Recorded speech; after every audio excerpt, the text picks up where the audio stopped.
جمعية عورية بيد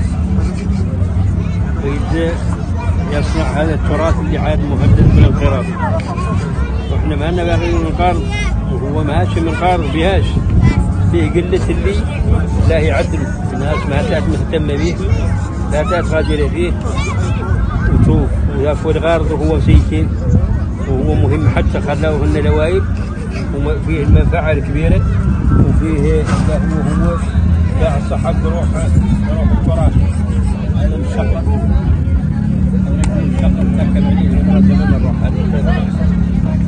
هذاك الحرج يجي تحت الشقة أو تيزيات ينقرجوا فوق الحرج ويشوفوا الشقة، وذوك الرواحل خاصين بالرجالة يجوا فوق الشمال يرفعوا عليهم الرجالة ولكن يعرض عليهم عند الواحد يعملوه من خشب يقراوا فيه التركة حق المولان، الناس من الكبار الحجارية يقرأ. هذا الصندوق يشبيه الكيسان وبراد والسكر والورق يحضن، هذا البرنة الشاي وذوق القدحات للبنش ذاك المهراج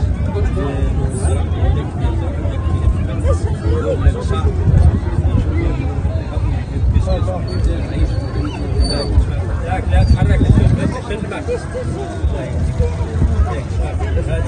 هذا هو التراث اللي نتكلم عليه.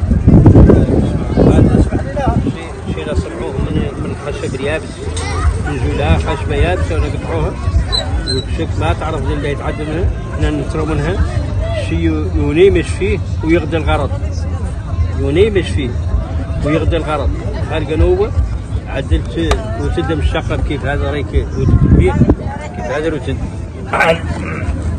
كيف هذا ريك عدلته وجاتني نصرانيه في السماره وشريته من عندي ومشات تزقنن وجات راجعه شوري قالت لي هيدا قلت انا شك انا بيا هتر شك على دير لي فيها شيء، وهي قبضت ايدي وباستها حبت ايدي.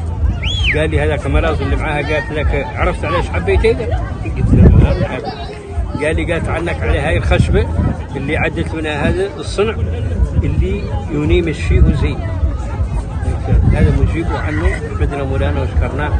هاي الصناعه فيها الخير والبركه، فيها المنفعه وفيها التراث اللي يخرص، حد بغى يبقى عنده خرصه زين وحد بغى يعملوا ملي كيف الراحله والله بالشقف والله اللوح والله القدحه والله القصعه والله المهراز والله المحراز، هذا كامل كلها عنده فاش يعمل.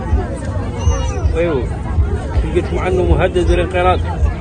الناس اللي التركه اللي تقرا قالوا احنا نختاروا وحصلوا قرايتنا تفوت ليتو حقيقه لا يفوت علينا وقت القرايه واخترنا نقراو الين نحصلوا على القرايه وذيك الساعه هذا الوقت تلفت عليه نعدلوه. واولادي بعد حمد مولانا ذيك اخبارهم اللي منهم يتقلب على هذه الصنعه هذه بانه هذه شيء تسخر من الله تبارك وتعالى بدون نقراو بدون نتعلمه من عند حد. لاش اعطاها لنا هيبه، اعطاها لنا ذاك اللي خلق السماء والتراب اللي هو الله تبارك وتعالى، حامدين وشاكرين. هذا انا تعلمت الحمد لله على والدي ما قال لي عدله لنا، لا خرج في عدل تعلمت هي الصنعه كامله. جلس الخشب والريش والنحاس والنغره هذا كامل متوفر عندي حامد الله وشاكر. ولكن اولادي حامد مولانا عارف عنهم الوقت اللي تقلبوا على ذلك يعدلوا. والناس الثانيه اللي بغاها تتعلم، حد جاني بغى يتعلم ماني كارهون راني حاسبه يا غير شفتوا ما غادي راهو ماشي هاوي تو مع الهويه